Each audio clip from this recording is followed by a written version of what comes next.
¿Qué tal? ¿Cómo están, amigos y amigas de esta comunidad? Como siempre, un gusto, como siempre, un placer. Qué bueno que nos acompañan este domingo. Espero que hayan disfrutado a Pechucho con sus loqueras y también Expediente con Ricky Valderas y Dolo Delgado. En el otro canal, recuerda que a las 3:30 llega mi querido y admirado Ignacio Alvarado con un análisis muy profundo, muy interesante de las presiones de Donald Trump a México en el marco de esta disputa comercial. A las 5 de la tarde, Sósimo Camacho, gran trabajo periodístico para denunciar las presiones de los empresarios para quedarse con minas en nuestro país.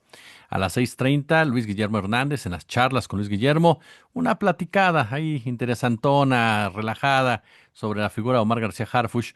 Y también a las 20:30, Josefa Galván hace un comparativo entre los dos principales operadores actualmente, la doctora Sheinbaum, Ebrard y García Harfuch. A las 21:30 llega a nuestro querido Fabrizio Loruzzo, hablando, por supuesto, del tema de Francesca Albanese. Así que ahí lo tiene usted, el contenido que tenemos para usted en este día en ambos canales. Bueno, vamos con el comentario que tiene que ver, por supuesto, con todo lo que está ocurriendo con la ultraderecha. Ayer, Ricardo Salinas Pliego, bueno, se celebró su cumpleaños en la Arena Ciudad de México, más allá de un evento privado que tuvo lugar también en Grupo Salinas y seguramente él por su parte con su familia y demás. Aquí lo hizo con público, ¿no? Público que asistió a vitorearlo, que asistió a aplaudirle, público que se siente afín a su figura, que piensa de una u otra forma similar a él, que considera que es un personaje que puede ayudarlos a salir de las problemáticas que enfrentan en la actualidad, que lo ven como una carta real con posibilidades de ser presidente de la República y de poder en algún momento dado pues marcar cierto derrotero.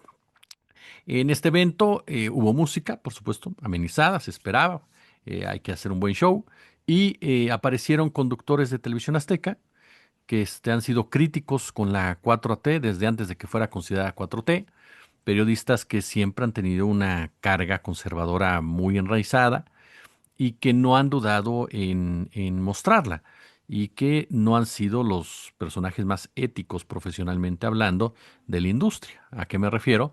A que siempre han jugado las cartas de lo que les dice su patrón, así de sencillo.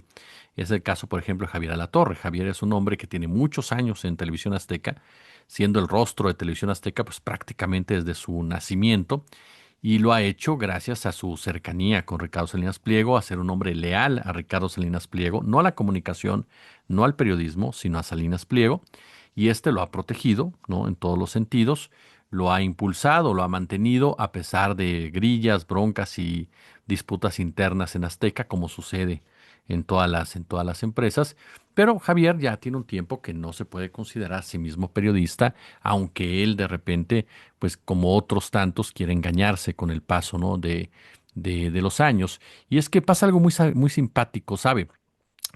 Que de repente tú, cuando estás en los medios de comunicación corporativos, no le das importancia a la credibilidad, no le das importancia a la verdad, no le das importancia a la audiencia, le das importancia a lo que te ordene la empresa. Así funcionan los medios corporativos. La empresa decide algo, incluso medios digitales también, ¿no? Y en general el medio de comunicación eh, decide algo, señala algo y entonces el conductor o el periodista, en su caso, lo acata. Ujú. Y en un principio el argumento es, pues es orden de la empresa, hay que ponerlo en la playera, el jefe.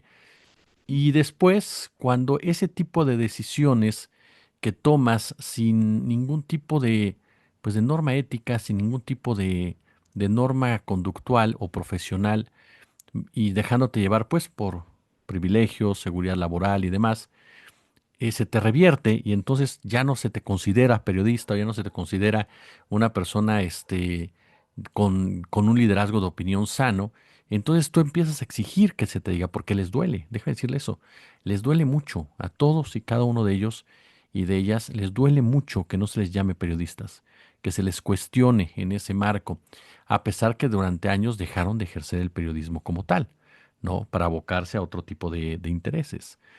Pero, y en un principio no les importa, según ellos, ¿no? Les vale, se ríen incluso de ese tipo de dudas cuando los chavos les preguntan, oye, pero la credibilidad, oye, pero... Y se ríen, dicen, "Ah, eso no pasa nada". Pero años después que sí pasa, pues ya están quejando y quieren que los llamen así. Javier no es un periodista, en realidad es un conductor de televisión que es muy útil para los intereses de su canal de televisión, para el dueño del canal, bueno, el dueño de la concesionaria, de la concesión, para ser exactos, y por eso responde a esos intereses. No responde al interés de informarle a usted, no responde al interés de la legitimidad, no responde al interés de la verdad. Basta hacer una prueba de ácido a los contenidos de Azteca Noticias, particularmente de hechos desde hace muchos años, para recordar el tema del chupacabras y el tema del FOA Proa y el tema y muchos más, ¿no? El caso Stanley y demás. Digo, las últimas fechas, pues hemos sido testigos de todo ello, la pandemia, en fin, pues para darnos cuenta que no tiene el caso. Jorge Garralda es otro más. Jorge Garralda es un hombre que durante años en la televisión pública tuvo un programa que fue exitoso en un principio a quien corresponda, porque le daba voz a la gente. Sin embargo, era parte de lo que mi querida Ana María Vázquez dijo el sábado, el día de ayer, una especie de legitimación del sistema para que funcione como válvula de escape. Ujú. Y esa válvula de escape, pues uno crea que están realmente tomándolo en cuenta, uno crea que realmente están canalizando ese tipo de llamadas, ese tipo de denuncias, y lo hacen con algunas para que funcione el show, pero la gran mayoría se olvidan. ¿Por qué? Porque no tienen respuesta, porque saben que no les van a hacer caso, porque no les interesa incomodar. Entonces a la gente le engañan diciendo que sí, que te están escuchando, que tienes soluciones y demás, y lo cual, insisto, es en algunos casos, y esos casos, por supuesto, se extrapolan para que parezca que son reales, que son, perdón, la generalidad, no que no sean reales, sino que son la generalidad. Son prácticas, como le digo, y bien lo define mi querida Ana María, de válvulas de escape. Y el caso de Manuel San Martín, bueno, Manuel es un periodista joven, talentoso, sin duda alguna, pero que obviamente pues está en la misma línea editorial, la misma conducta que Javier, ¿no? Es la misma postura, defender a ultranza contra todo, incluso lógica o cualquier estímulo periodístico, las indicaciones que sentencia Ricardo Salinas Pliego. A tal grado que, bueno, fueron tres discursos golpistas contra la 4T, tres discursos totalmente sobredimensionados, delirantes en muchos aspectos, tres discursos que parecía que se los había escrito pues, la gente de Salinas Pliego, ¿no? En pocas palabras, y tres discursos en donde los soldados se pusieron en plan de guerra, en pocas palabras, ¿no? Y digo, no es ninguna mentira. Salinas Pliego ha estado y está financiando diversos grupos comunicacionales, diversos periodistas, diversas cuentas de bots, diversas estrategias para crear todo un entorno a su alrededor que le permita que su mensaje llegue a más gente.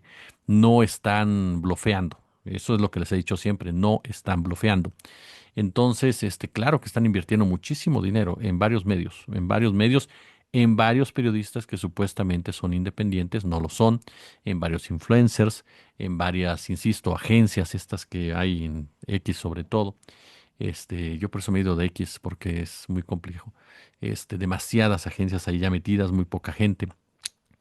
Y todo esto, pues intentan, sirven para qué?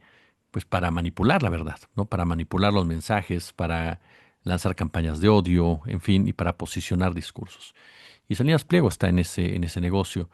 Y a partir de ahí nos vamos con el discurso que hizo Salinas Pliego, que tiene dos puntos que me gustaría destacar con usted. Además, quiero tocarlo rápidamente, también si nos da tiempo, todo este asunto de todo este asunto de em, Javier Milei y Eduardo Verástegui, que en cierta forma, tiene que ver también con todo este tema de Salinas Pliego. Pero a ver, vamos primero. Lo que dijo Salinas Pliego ayer. El empresario político pidió al gobierno de la presidenta Sheinbaum que le proporcione una actualización de su deuda con el Servicio de Administración Tributaria, al tiempo que se comprometió públicamente a liquidarla en al menos de 10 días. El mensaje dirigido a la presidenta lo dio anoche durante este evento gratuito en la Arena Ciudad de México, donde celebró su cumpleaños número 70 bajo el lema Celebra los 70 del tío Richie, donde reunió a seguidores e invitados, entre ellos sus propios empleados. Queremos pagar. Hoy estamos publicando dos documentos. El primero, en un escrito de hace 10 días que le mandamos al SAT, donde solicitamos que nos diga cuánto hay que pagar para poder liquidarlo en menos de 10 días. Dice que hay que saber cuánto tiene que pagar. Esto tiene dos interpretaciones, desde la que se hace en lugar de tío Richie como tío Lolo, o bien es una expresión narrativa en el sentido de que nos digan cuál es la cantidad según los cálculos que nosotros estamos haciendo. A la par, Grupo Salinas publicó en redes sociales efectivamente una serie de documentos, entre ellos una carta que le mandó hace un año a la presidenta Sheinbaum, y en ella el empresario expone que su grupo está dispuesto a cubrir 7.600 millones de pesos, una cantidad derivada de resoluciones fiscales acumuladas desde 2006, y señala que en octubre del 2022 ya se efectuó un primer pago por 2.700 millones. Según el texto, esos compromisos habrían sido establecidos en un acuerdo alcanzado con funcionarios del anterior gobierno, en concreto con el ex procurador fiscal y ahora subsecretario de Derechos Humanos, Población y Migración, Félix Arturo Medina. Dicho pacto que, según Grupo Salinas, no fue respetado por el gobierno de Andrés Manuel López Obrador. La cifra que el empresario está dispuesto a pagar, cita esta nota de la jornada, está lejos, obviamente, de lo reclamado por el gobierno mexicano, bastante lejos, incluso del mismo monto del crédito real. Esto, como destaca la nota, según los mismos documentos divulgados por Grupo Salinas y atribuidos a cálculos del ex procurador y que ascienden a 15.660 millones. Es decir, aparte de que quieres un descuentazo, así descuentazo de 70.000 a 15.000, no vas a pagar los 15.000, vas a pagar 50% de los 15.000. Es decir, quieres un trato preferencial basado en reglas y normas que ya se explicó hasta la saciedad, ya no operan. La forma en cómo estás haciendo tu cálculo, la forma como estás exigiendo un respeto a una cantidad, ya no operan, ya no se ejecutan de esa manera. Incluso, según lo detallado por Grisel Galeano, actual procuradora fiscal de la Federación, en una conferencia matutina de la presidenta Sheinbaum, las deudas por impago de impuestos de las empresas de Salinas Pliego ascienden a 74.000 millones de pesos. De ellos, 48.000 millones enfrentan su fase final de litigio en la Suprema Corte de Justicia de la Nación. Salinas Pliego sabe que ya perdió. Esa es la realidad de las cosas. Él sabe que ya perdió, ya no tiene la protección ni el control de la Suprema Corte. En Estados Unidos tampoco lo están respaldando para no pagar. Entonces él sabe que jurídicamente está derrotado y que no le queda de otra más que llegar a un acuerdo, pero mantiene esta postura de querer pagar lo que él quiere pagar, aunque varios de sus corifeos digan, no, es que no entendieron, no, es que las cálculos, no, es que lo que se acordó antes, no, es que lo que había con Calderón, no, es que se pagó en 2002. Ajá. Estamos, estamos hablando, ¿no? En 2022, ¿no? Donde dice que pagó, ¿no? En 2022, que es donde dice que paga. Este, estamos hablando literal, ajá, de, primero me niego a pagar, me piden que pague, no acepto, o sea, me hacen un descuento de este tamaño, imagínese usted lo que hubiera sido, bien lo dijo el presidente López Obrador, que qué bueno que no había aceptado Salinas Pliego porque él se hubiera metido en un problema, pero a final de cuentas le dijeron a Salinas Pliego, ok, tú debes 15.000 millones de pesos, págalos, no, pues te pago 7.000 millones. Y aún así, no quiso pagar esos 7.000 millones. Pagó 2.000 y dijo, hasta ahí, es todo lo que les pago. Eso fue lo que pasa. Yo pago 2.000, no, sí, 2.000 millones, que es lo que acordé, y ya no pago más. Punto. San se acabó. Y viene el rompimiento con Andrés Manuel López Obrador. Y a partir de ahí, por supuesto, Salinas Pliego se amachina todavía más. ¿Y cuál es el problema? Que ahora que se da cuenta que el agua ya le llegó al cuello, pues dice, no, pues ahora sí quiero pagar los 7.000 millones que me habían ofrecido antes. Ajá. O que habíamos acordado antes. Pues ya no se trata de eso. Porque primero, ya no está el procurador fiscal de esa época. Segundo, ya no está el presidente de esa época. Tercero, se tiene que evaluar si realmente debes esa cantidad o te estaban haciendo un favor, literalmente. Que ese es otro motivo de análisis. Ajá. Porque aquí te están citando una cantidad. Y a partir de ahí los descuentos serán de multas y de recargos, por lo que se ha dicho el propio gobierno. Entonces, esta postura de Salinas Pliego, decir, yo sí quiero pagar, no, no nos lo compramos, comamos. Él quiere pagar lo que él dice que debe. Él sigue enfrascado en este discurso de que yo debo esto, punto. Y se acabó. Ajá. Es decir, en seguir imponiendo su voluntad. Puede ser que no tenga de otra, ¿no? Porque pues a final de cuentas debe más de lo que tiene oficialmente. Pero para eso hay acuerdos, ¿eh? Y los han llegado y ya han llevado a eso todas las empresas. O sea, lamentablemente las empresas en México no se caracterizan, ni siquiera las más grandotas, por tener números negros constantemente. Entonces llegan a acuerdos para pagarles a sus acreedores, ¿no? Y muchas veces están apalancadas las empresas.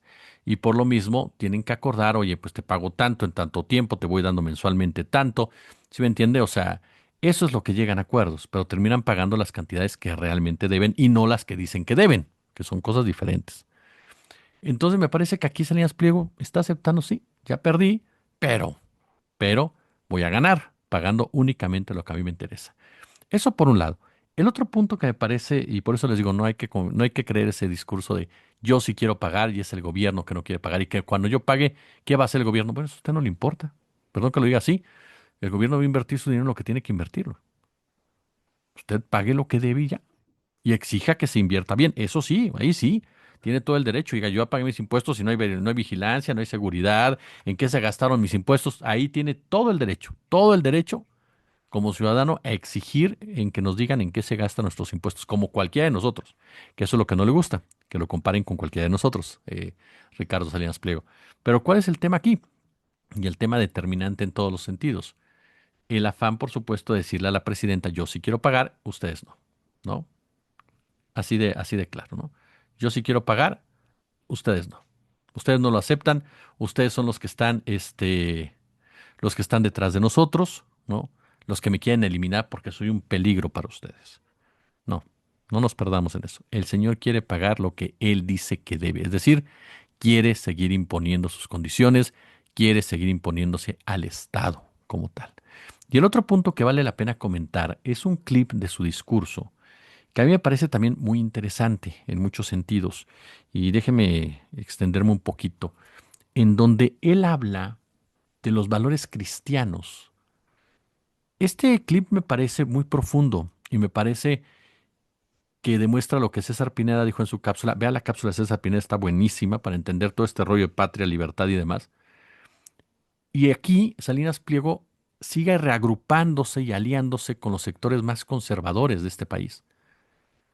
Ojo con ese detalle. Y eso, por eso un día se lo dijimos. Salinas Pliego no es broma. Salinas Pliego no es solamente el tipo deudor. No, no, no. Salinas Pliego es un riesgo.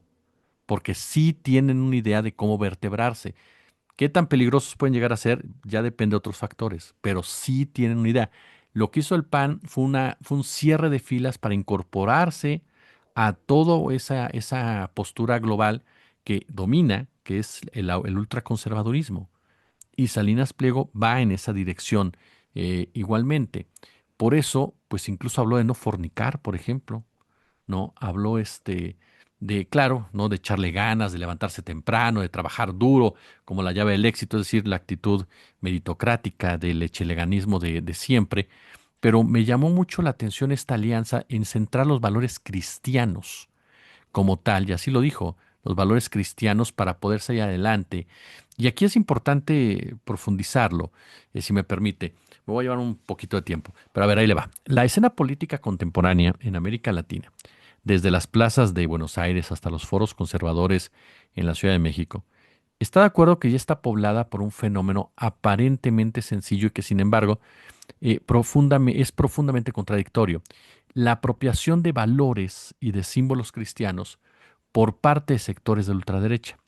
Esta operación no es solamente una retórica, si me lo permite. Implica recursos mediáticos, financieros, logísticos, alianzas internacionales, una disputa constante entre dos familias ideológicas que deberían reunirse en lo que reclaman la defensa de la vida, la familia, la moral, pero que a menudo, por cierto, terminan en conflicto, que es el conservadurismo contra el libertarismo. Ajá. Estamos, el conservadurismo social, ¿no? En pocas palabras, contra el libertarismo económico radical. Por eso les digo que hasta el tema Verástegui y Milei va a entrar en esta plática. ¿Por qué la ultraderecha utiliza lo cristiano como bandera? ¿Hasta qué punto esa afiliación es congruente con sus prácticas? ¿Y qué papel juegan estos personajes? Salinas Pliego, Verástegui, Milei, ¿no? La respuesta tiene obviamente varias capas, ¿no? De entrada, la legitimación moral. Pum, así, legitimación moral. Capital simbólico, sí, también, el capital simbólico y por supuesto hasta eficacia electoral. Y esto es muy común en Brasil, por ejemplo. Primero, la moral religiosa funciona como legitimador inmediato. Gritar consignas como por la vida, por la familia, invocar a la Virgen, a Cristo, establece un marco de legitimidad que trasciende los argumentos puramente políticos partidistas y sitúa la acción política en el terreno de lo sagrado, donde disentir es fácil etiquetarlo como inmoral. En sociedades con alta religiosidad en lo nominal, y México es un claro ejemplo, con una abrumadora mayoría de la población que se identifica como cristiana, mayoritariamente católica. Ese recurso simbólico tiene alcance masivo. El segundo punto es lo religioso sirve como una especie de vector, ¿no? Un vector de movilización organizativa, es decir, iglesia, redes confesionales, tanto católicas, conservadoras como los neopentecostales, todo esto despliegan estructuras de base. Ajá, vea cómo lo hace la luz del mundo. Comunidades, capillas, colectivos, grupos de oración, canales de comunicación que pueden convertirse en plataformas de propaganda política, recolección de firmas, asistencia a mítines o presión social. Y en varios procesos electorales latinoamericanos recientes, la capacidad de movilización de pastores y líderes religiosos ha sido decisiva para candidaturas o iniciativas concretas. El tercer punto, los valores cristianos convenientemente simplificados son eficientes como marca política. Antiideología de género, defensa de la vida desde la concepción, rechazo a la política de inclusión y derechos LGBT y convertir demandas complejas en frases morales, obviamente, que hace la narrativa más digerible, ¿no? Más digerible, emocionalmente potente. Esa simplicidad tiene dos efectos muy claros, si me permite. Atrae a electores por convicción religiosa y sirve a políticos que necesitan una base social leal, aunque no necesariamente ideológicamente articulada. Aquí viene la tensión central. Muchos de los promotores empresariales y políticos que enarbolan banderas cristianas muestran una relación instrumental con esas creencias. Tomemos el caso del poder económico y los medios. Empresarios dueños de conglomerados mediáticos pueden obviamente erigir discursos profundamente religiosos en pantalla o en eventos públicos mientras impulsan, ¿no?, políticas económicas que amplíen la desigualdad, apoyen la desregulación o se beneficien de concesiones estatales. Ricardo Salinas Pliego, por ejemplo, ¿no? Combina una retórica libertaria, antiplural, con apariciones jubilosas, una confrontación constante contra los zurdos, la posibilidad de jugar un papel político, que ya lo está haciendo en todos los sentidos, usa su poder mediático, económico. Esa mezcla de intolerancia contra adversarios políticos y de reivindicación de valores tradicionales plantea una pregunta simple. ¿Defiende realmente un orden moral inspirado en el Evangelio o utiliza la retórica, ¿cómo decirlo? La retórica religiosa para reforzar intereses económicos y de poder? Estoy siendo muy cuidadoso con las palabras. La evidencia pública sobre Ricardo Salinas Pliego, sobre la intensidad de su activismo político y el uso de sus plataformas, a mí no me deja duda. Estamos frente a una instrumentalización mediática y política de la fe. Además, hay una contradicción moral evidente. Cuando líderes que invocan la familia o la vida se asocian con prácticas de acaparamiento económico, de precarización laboral, de campañas que atacan derechos civiles, ¿de qué me habla? Si la doctrina cristiana pone énfasis en la justicia social, en el cuidado del vulnerable, en el uso selectivo de la religión para legitimar medidas que amplían la vulnerabilidad, recortes en materia de salud pública, privatizaciones, por ejemplo, reducciones de programas sociales, pues demuestra que la religiosidad es más una herramienta de marketing político con una brújula ética coherente, ¿no? En pocas palabras, puede hablarnos Salinas Pliego de los valores cristianos y destacarlos, pero si el tipo les paga una porquería a sus empleados, si el tipo fomenta a través de años junto con otros empresarios estos recortes en salud, privatizaciones, golpea reducción, fomenta reducciones de programas sociales, en fin, a través de la erosión del Estado, pues ¿de qué valores cristianos me está hablando? Ahora, en México conviven dos dimensiones del poder religioso que conviene, por supuesto, distinguir.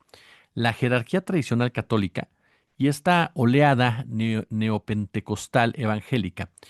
La Iglesia Católica sigue siendo una fuerza normativa, una fuerza simbólica considerable, con obispos, con redes que ejercen una influencia en la esfera pública y con sectores, por supuesto, conservadores de la administración local y nacional.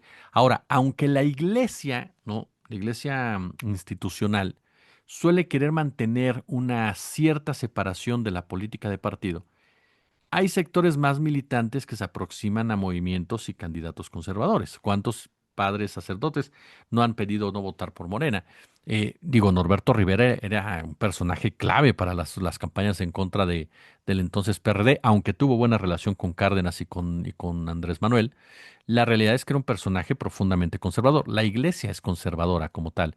Difícilmente podrán ver una justicia social cuando fueron incluso esa generación de líderes religiosos en contra de la teoría se me escapó, de la liberación. Es decir, que era una visión mucho más social de las cosas. Y incluso Juan Pablo II, adorado por algunos, fue de los grandes constructores del neoliberalismo en el planeta. Ahora, el caso del evangelicalismo, sí, evangelicalismo, está bien dicho, y neopentecostalismo. Em, Su crecimiento en décadas recientes ha transformado el mapa de la religiosidad popular. ¿Por qué? Porque estas agrupaciones suelen ser más activas, son más activas en términos de movilización local, pastores con acceso directo a feligreses, estructuras que suelen ser más en términos de movilización local, muestran una mayor disposición, por ejemplo, a las alianzas, tienen una estructura de asistencia social que crea dependencia clientelar, tienen alianzas políticas, ¿no? Que obviamente garantizan protección, garantizan beneficios, y esto, por supuesto, no es neutral, no seamos inocentes. Las cadenas de medios, empresas, empresarios que buscan penetración social pueden apoyar, pueden financiar redes religiosas afines y a cambio obtener acceso político. Ahí están los medios, ahí está el dinero. El poder mediático en México está concentrado en grandes grupos que controlan contenidos, que controlan parrillas, mensajes, y los dueños de medios pueden seleccionar qué voces amplificar, qué temas invisibilizar. Cuando una figura empresarial con intereses políticos, por ejemplo, quien controla canales de televisión, ¿no? Y plataformas que, ojo, ya están controlando canales de televisión, ahí se adopta un discurso religioso conservador, su capacidad para normalizar esa agenda se multiplica. ¿Esto qué pasa o esto qué provoca? Esto transforma la influencia religiosa en una maquinaria de comunicación financiada, capaz obviamente de cubrir aspiraciones políticas eh, con una legitimidad moral per se. Ajá. Porque aparecen pantallas religiosas como tal. Y se promueven pantallas religiosas que tiene gente que cree firmemente en las palabras que esa pantalla religiosa le está diciendo. La alianza entre empresarios, líderes religiosos, ¿cómo funciona? A ver, financiamiento a eventos, contratación de especialistas en comunicación que equiparen el mensaje religioso con narrativas de seguridad, de lucha contra la corrupción, uso de figuras mediáticas, de celebridades, confesionales y finalmente sinergias con movimientos internacionales, el CIPAC, los think tanks conservadores, que obviamente reciclan discursos, reciclan recursos, y esa es la anatomía, ¿no? En pocas palabras, de lo que podríamos considerar como una intersección entre fe, dinero y política. Ahora, pocos actores en realidad encarnan mejor la confluencia de capital, medios y ambición política en México que algunos magnates que han avanzado recientemente en su visibilidad actual y su visibilidad política. Salinas Pliego, ajá, ha aumentado de manera considerable su presencia ¿Por qué? Porque ha realizado actos con lenguaje feroz realmente contra la izquierda, ha sido objeto de cobertura amplia por su posible proyección política y enfrentamiento con el Estado. Y su control sobre medios y empresas le otorga palancas simbólicas y materiales para articular una campaña cultural y política que podría cooptar marcos religiosos o conservadores para legitimarse. No es un caso aislado, es la cristalización de una estrategia que podríamos incluso considerar como típica del capitalismo político contemporáneo. ¿A qué voy con esto? Que lo que marca la contradicción es que la retórica religioso-moral em, no convierte automáticamente en coherente la praxis. Ajá. La historia de las oligarquías que invocan a Dios y luego negocian con el poder es larga. Y en la práctica, el discurso religioso sirve para qué? Para enmascarar una agenda fiscal y económica que usualmente privilegia la acumulación sobre el bien común. La ultraderecha contemporánea opera en circunstancias transnacionales. Y, están las conferencias, las redes mediáticas, los influencers, los donantes que trascienden fronteras. Y en México y la región, eventos como el CIPAC, ¿no? La Conferencia de Acción Popular Conservadora, ha funcionado como un nodo en donde convergen figuras como Eduardo Verástegui, por ejemplo, que busca traducir su catolicismo extremo conservador en un proyecto político, o líderes extranjeros, como el caso del presidente argentino Javier Milei. Verástegui, por ejemplo, se presenta como, ¿cómo se presenta Verástegui?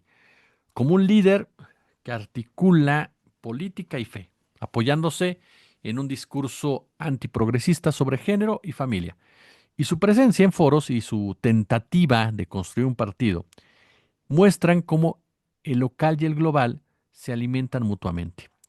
En esos foros, el apoyo entre figuras puede ser táctico, hablo de fotos conjuntas, mensajes de apoyo mutuo, circulación de discursos. Sin embargo, las alianzas no siempre son estables y lo estamos viendo ahorita con Milei y con Verástegui. Al interior de ese universo, conviven tensiones entre conservadores sociales que obviamente priorizan la moral pública y el orden social, y libertarios extremos que priorizan mercados desregulados y una mínima intervención del Estado. Esa tensión emerge en choques oratorios, diferencias de estrategia, bueno, hasta disputas públicas entre los referentes. Y la relación, por ejemplo, aquí ya entrando en ese punto, por eso le digo que va concatenado, la relación entre Milei y Verástegui es paradigmática de esas ambivalencias. Por un lado, se han mostrado cercanos y han participado en encuentros de la ultraderecha, y por el otro, cuando las prioridades políticas cambian o cuando el pragmatismo electoral entra en juego, surgen roces, desplantes públicos, y Milei, con su corte libertario radical, personifica un proyecto centrado en la desregulación, la reducción drástica del Estado, un estilo confrontacional, y Verástegui, por su parte, encarna un conservadurismo cristiano que puede optar por una agenda más moralista, más centrada en la familia, en el orden social, y sí, en lo que coinciden es que ambos comparten enemigos y comparten retóricas, pero no siempre las prioridades coinciden. Este día usted sabe que Argentina se juega en muchos sentidos su futuro, entre ellos el futuro de Javier Milei, y veremos cómo le va al pueblo argentino y al kirchnerismo, así como a los demás partidos políticos que están ahí. En ese marco es que Verástegui ha lanzado fuertes críticas en contra de Milei, ¿no? Cuestionando su moral, cuestionando sus principios, cuestionando su agenda, y llama la atención que se aparezca esta discusión en este momento, porque da la impresión de que Javier Milei se estaría quedando solo. Lo cierto es que la derecha no es un bloque monolítico, y eso hay que entenderlo también. Hay luchas internas por un liderazgo, por una agenda, por cómo traducir valores en políticas públicas. A final de cuentas, yo le soy honesto, en el caso de Verástegui y de Milei, los dos son un par de sardos, es decir, son dos personajes que van a ser utilizados mientras sean útiles. Ninguno de los dos es un liderazgo respetable, ninguno de los dos es un liderazgo honesto, creíble. Son dos personajes bastante fársicos, son una comedia literalmente de la ultraderecha, y que a final de cuentas la oligarquía pues los usa y los desecha conforme a sus intereses. Por eso incluso lo vemos con el caso de Mauricio Macri. Hoy Mauricio Macri, otro conservador como tal, se lanza en contra también de Javier Milei, ¿no?